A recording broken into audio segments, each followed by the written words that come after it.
ஜனநாயகன் படத்திற்கு தணிக்கை சான்று பெறாமல் எப்படி ரிலீஸ் தேதியை அறிவிக்கலாம் என்று தலைமை நீதிபதி எழுப்பிய ஒற்றை கேள்வியில் தனி நீதிபதியின் தீர்ப்புக்காக கேக் கொடுத்து கொண்டாடிய மொத்த படக்குழுவும் கப்சிப் ஆனது.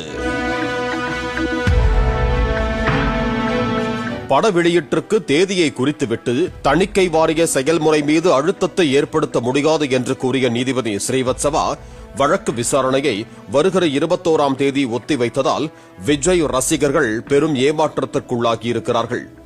9ஆம் தேதி வெளியிட்டால் 19ஆம் தேதி பொங்கல் விடுமுறை வரை நல்ல வசூல் கிடைக்கும் என்று காத்திருந்த திரையரங்கு உரிமையாளர்களுக்கும் ஏமாற்றமாக அமைந்தது.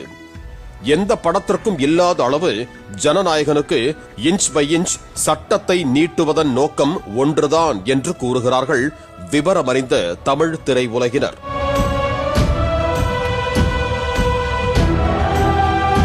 தரையில் பேசுகிற அரசியலில் எதிர்க்கும் இரு கட்சிகளையும் காட்சிகளாக்கி ஜனநாயகன் திரையிலும் அரசியல் பஞ்ச் வைத்திருந்ததாகவும், குறிப்பாக ஜனநாயகன் முன்னோட்டத்தில் ஒரு காட்சியில் அரசியல்வாதிகளை கட்டி போட்டு விஜய் சவுக்கால் அடிக்கும் காட்சி இடம்பெற்றிருப்பதாகவும் தெரிவித்தனர்.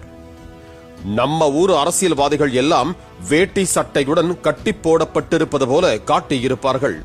அவர்களுடன் தாடியுடன் கருப்பு பைஜாமா அணிந்த அரசியல்வாதி ஒருவரும் கட்டி போடப்பட்டிருப்பார்.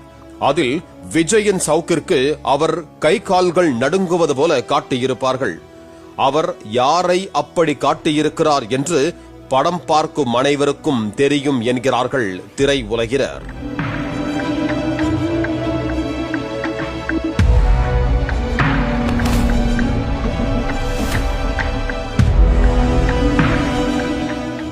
கோட் சூட் போட்டவர்களும் கட்டி போடப்பட்டிருப்பதும் அவர்களையும் விஜய் சவுக்கால் விளாசுவது போன்ற காட்சிகளின் பின்னணியில் கொள்ளை அடிக்கிறதுக்கும் கொலை பண்றதுக்குமா அரசியலுக்கு வர்றீங்க என்று விஜய் பேசும் வசனம் இடம்பெற்றிருக்கும். இந்த ஒற்றை காட்சியை உற்று நோக்கினால் விஜய் யாரை நோக்கி கொள்ளையடிக்க அரசியலுக்கு வந்தவர் என்றும் கொலை செய்ய அரசியலுக்கு வந்தவர் என்றும் யாரை கட்டமைக்க முயல்கிறார் என்பதும் படம் பார்க்கும் ரசிகர்களுக்கு நன்றாக தெரியும் என்கிறார்கள் திரை உலகினர்.